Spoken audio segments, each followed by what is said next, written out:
You'll never be like him. You're too human. I know. That's why I think I'll become something greater.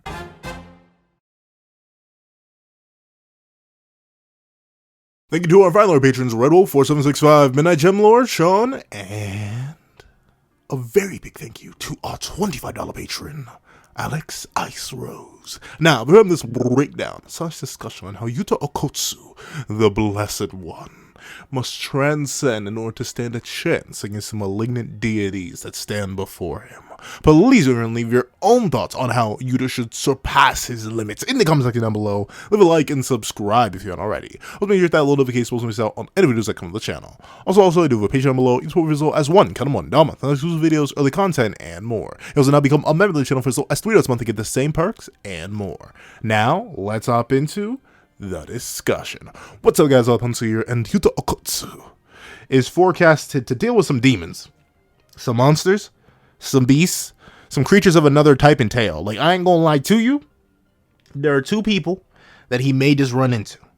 One is the one that he's trying to run into himself. Yuta Okkotsu is hunting down, searching, scratching, and itching for a battle against Kenjaku, the ancient sorcerer curse of 1,000 years past. And now, with the release and resurrection through the shadows, the king of curses, Sukuna, roams the earth, soon to take over the body of Megami Fushiguro. So, Yuta Okkotsu, the only remaining special grade that is free and not black hole residue, is the only person who could hypothetically stand up to these monsters, these demons, these beasts. But entirely unironically, I do now believe that he can't. He simply can't.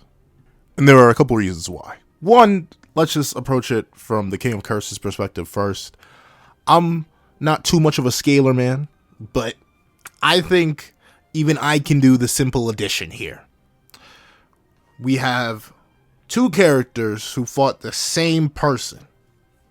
This same person was Ryu Ishigori, the man with the highest cursed energy output in history.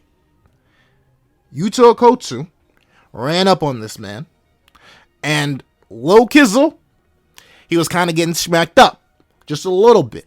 Even he mentally admitted that, yo, I ain't gonna lie to you, this man, who's relative to me in speed, is low-key piecing me up. Even I'm gonna take damage from this man's hit. His cursed energy output is explosive. He liked that like that. And realistically, Ryu only lost because he got hit with his own attacks twice. And he also was boxing Rika. Like, for a whole extended period, he was throwing hands. Top that off with the man using a domain that immediately shattered, and bro does not have infinite amounts of cursed energy or boundless amounts like Yuta did. Ryu Ishigori, at bare minimum, gave Yuta a mid-diff fight. I personally view it as a high-diff fight, considering Yuta was literally down to the wire. Like, Rika demanifested at the right exact second, and Yuta had to use Ryu's own attacks against him. But a mid-diff fight. That's what Yuta had against Ryu Ishigori. I think we can all agree with that. It wasn't a low diff. Let's say it wasn't a high diff. It was a mid-diff fight. Then we have Maguna, the King of Curses. Do you want to know what he did to the exact same Ryu Ishigori in a 1v1, not even a free-for-all? It's not like he hit Ryu with any of his own attacks. It's not like Ryu was fighting anyone else beforehand. No, Ryu just showed up all fresh and good, nicely healed by Yuta, who knows how many days before, and was just living his life. You know what Maguna did to him? Well, quick question. Have you ever asked for a 3-piece? Like, you ever go to like a fast food restaurant and ask for like a 3-piece fried chicken? Because that's exactly what Maguna gave Ryu in a matter of 0.2 seconds.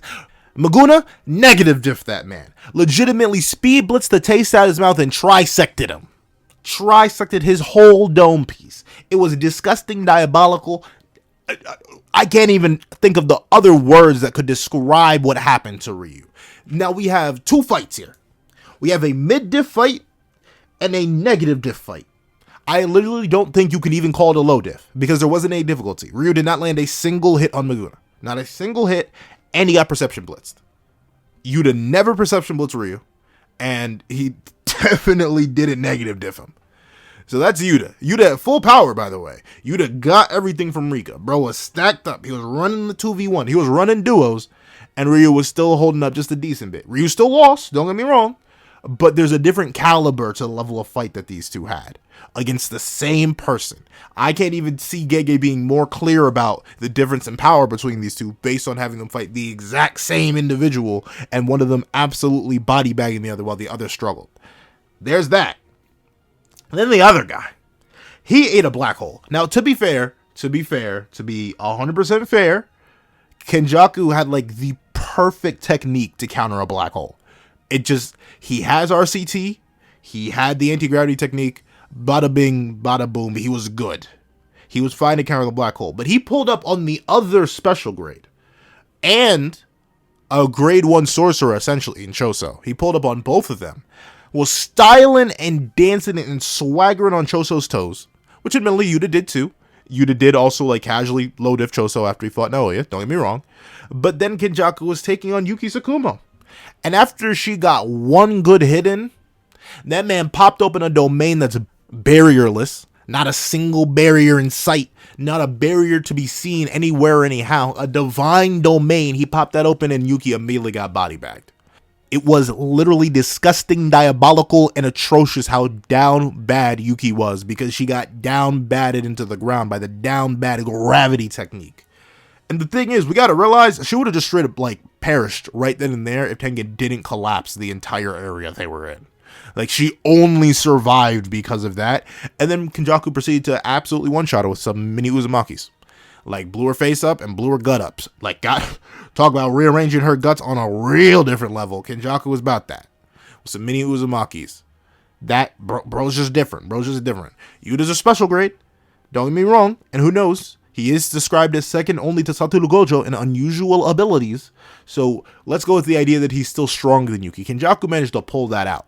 And unlike against Yuki, who had a technique that essentially ignored concepts, Yuta does not have that. Nothing in Yuta's arsenal implies that he has a technique that surpasses certain concepts. It's just not there. Simply not there.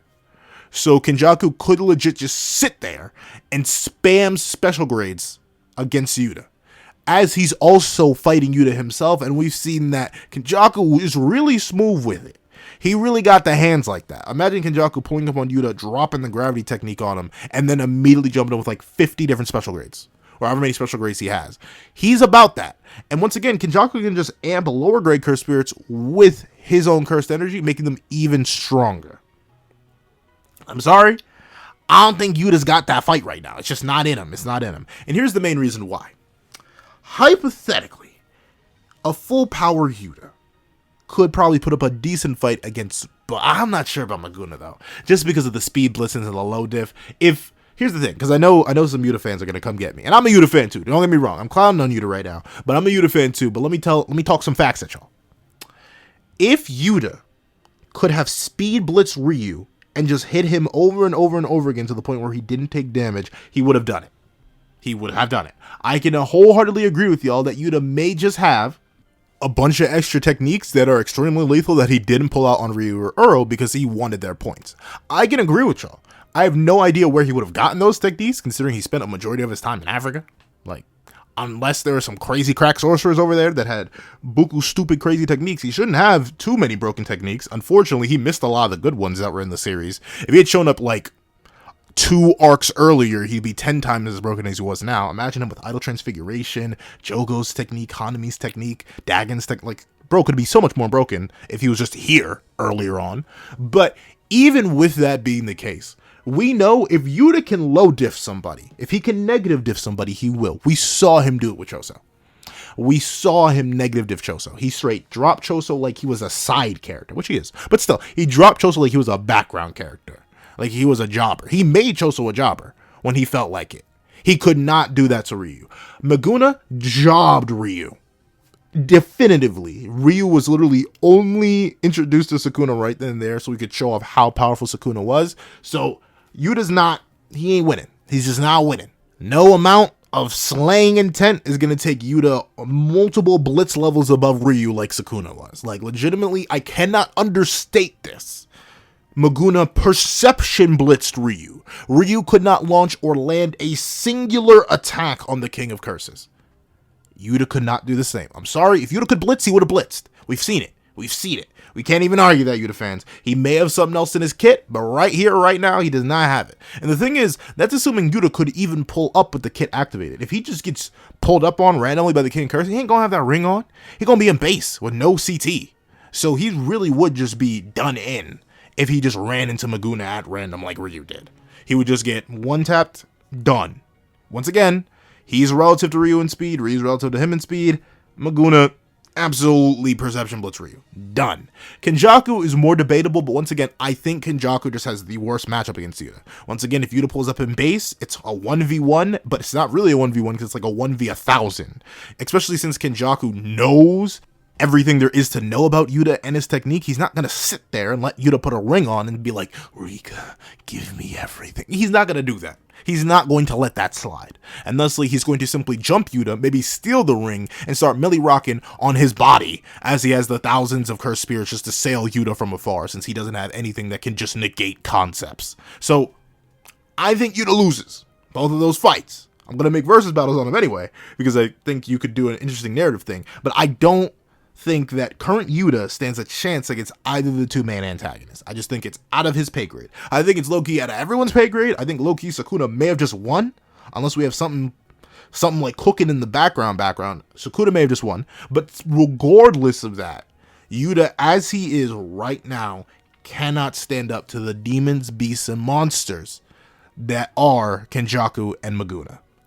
However, I do think there is potential, and there's hinting at the fact that Yuta could become an Honored One. I think it is there. I think the narrative has somewhat implied it, and I think there's a very easy path to doing it. And unfortunately, it involves getting rid of Rika. Notably, I said jokingly in one of my JJK videos, I said he should just eat Rika because, you know, he's constantly displayed with like the whole eating aesthetic. There's even a whole chapter opener, I'm pretty sure it's in the thumbnail, where Yuta's like, he's consuming something, he has his hand out. Like, yeah, he needs to straight up eat Rika. Because what is Rika? Rika is the extension of his curse technique, the external storage, as Yuki calls it when she's about to fight Kenjaku. Due to it, base Yuta just doesn't have access to all the tech that he should have access to. He doesn't have access to true boundless cursed energy because he can run out. Just a couple uses of RCT sent Yuta really packing and whiffing and huffing and puffing. Needed an RCT after just fighting Kuro Ushi and Uro. He didn't even really get... Actually, no, to be fair, he did get to Ryu at that point. So he'd been running a gauntlet all day. So I will give him credit. He does have a lot of cursed energy. But still, with the lack of a CT against two characters who have multiple CTs, like, you gotta realize, base Yuta doesn't have access to his copy technique. He just doesn't have that. And when he does get access to his copy technique, it's for 5 minutes. Cinco. That's it. And sure, it's longer than things like Hakari's jackpot state, which is only 4 minutes and 11 seconds, but still 5 minutes against two stamina monsters, two fellow curse energy monsters with multiple techniques and multiple abilities that they could just stall Yuta with is absolutely insane. We have Kenjaku with curse spirit manipulation. Literally probably has thousands upon thousands of curses just loaded up, all of which he can amp with his own cursed energy, while he also has the gravity technique and his own barrierless domain. We've seen Yuta, he does not have a barrierless domain, he has a barriered one. So bro is going to automatically lose a domain battle, and he's going to get absolutely assailed by Kenjaku's barrierless domain, so that's a GG. Once he gets slammed by thousands of different cursed spirits, and they hold him off for just 5 minutes, and then Kenjaku comes in and low diffs Yuta because he doesn't have connection to Rika anymore. Then Sukuna literally has the 10 Shadows technique. All Sukuna needs to do is drop Mahoraga on Yuta, and that will definitely eat up Yuta's 5 minutes. And even if he does manage to one-shot Mahoraga, what stops Maguna from summoning him again? Once again, we gotta remember, Nue was like a bit larger than the average person. He's now skyscraper size. Imagine what Yuta's going to do if he's fighting a giga-size, city-size max elephant, a mountain-sized divine dog, a darn near multi-mountain range-size Mahoraga. Like, legitimately, he has all that, plus the fact that Sukuna also has a barrierless domain, which he can open up for a range of 200 meters, which is more than anything Yuta could escape out of in any reasonable time while he's getting assailed, and top that off with the fact that he also just has regular cleave and dismantle. So as Yuta's struggling with his 5 minutes of Rika to try and fight back, like trying to fight back against these massive cursed beasts that Sukuna could just probably summon all at the same time. Can you imagine these car-sized rabbits just charging at Yuta? Yeah, all of that.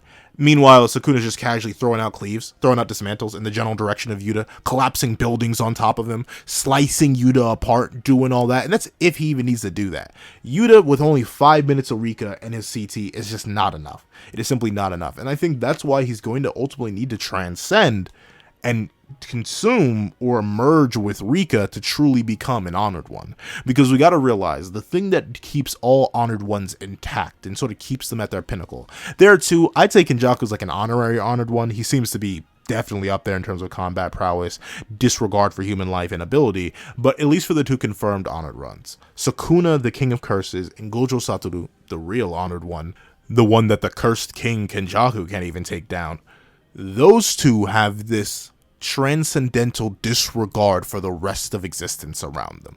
That's what Uru even says to Yuta. You'll never be on that level because you're still too kind, you're still too human, you're still too soft. And Rika is ultimately one of the biggest signs of that. Sure, Rika's really, really good in most fights against most characters. It's always good to be running a 2v1 whenever you're supposed to be running a 1v1.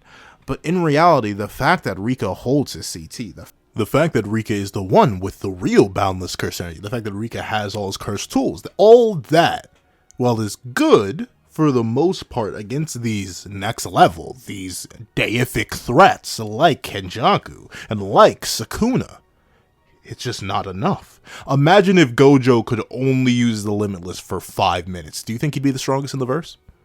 Imagine if Sukuna could only use Dismantle, Cleave, the 10 Shadows, and his domain for 5 minutes. Do you think he would be top in the verse? Do you think Kenjaku, if he could only use Curse Spirit Manipulation, the Gravity Technique, and his own Barrierless Domain for 5 minutes, that would be enough? Would you consider any of them near honored ones if they could only be broken for 5 minutes and just for the rest they had to reverse to hands? Imagine if any character in any series could only use their powers for 5 minutes. That would take even the most top tier characters down, because you could stall. 5 minutes, it's a long time in anime, but at the same time, it can be stalled out pretty darn quick, pretty darn long, and then you're just stuck out of luck.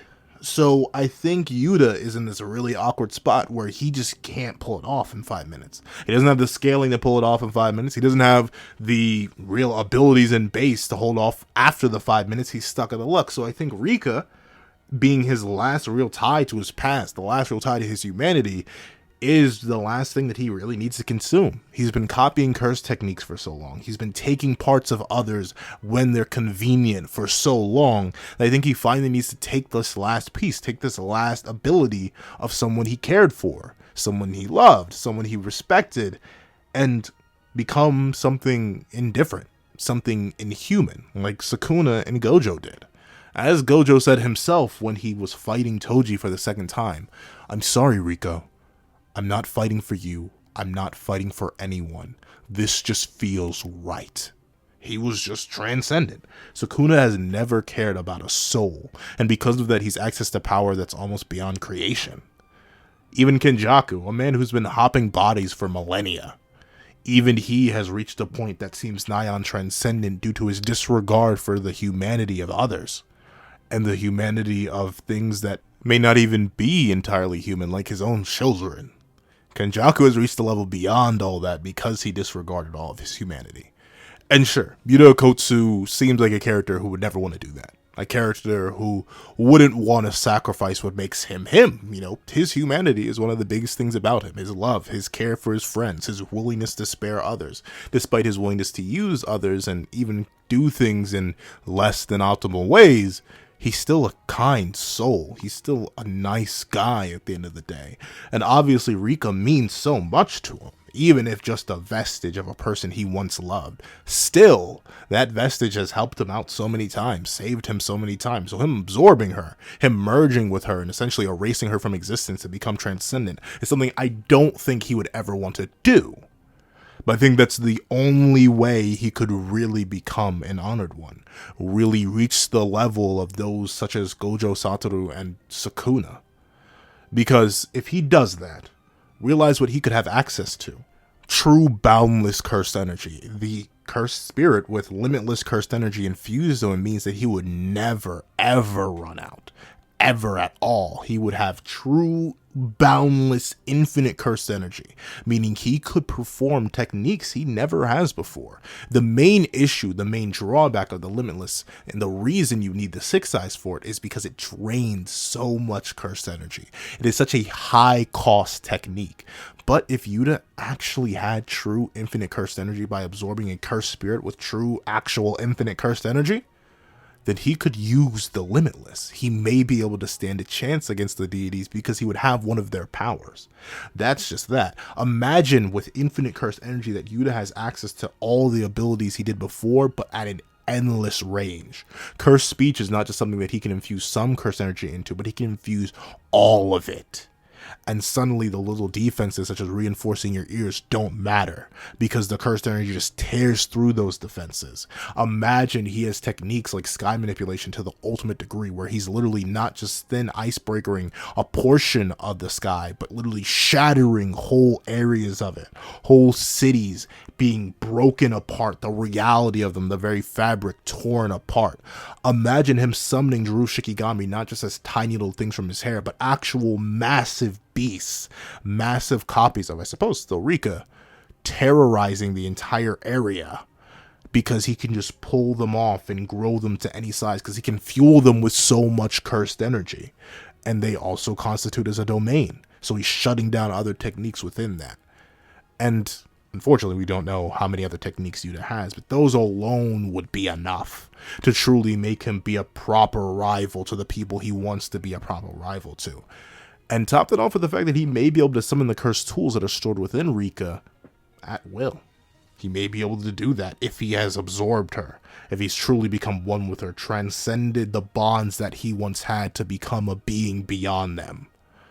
That would be amazing. That would be crazy. We don't know the full extent of any of the cursed tools he really has. One of them even gets shattered by Uro, but still, that power at his disposal would be something else. Heck, he may be able to use Ryu's highest cursed energy output because we know cursed energy discharge is Ryu's technique. And that's why he has the highest output because all of his focus is based on that. Yuta should be able to understand that. So imagine, in honor of the man he once saved, he uses the power of the Transcendent, the power that has the highest output in all of history, against the monsters that seek to destroy history, to make it their own, to make their own reality.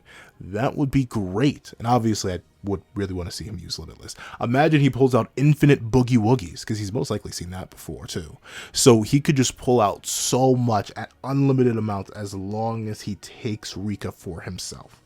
If he truly is unbounded, no 5-minute time limit, no need to put on a ring, nothing. Let the ring shatter.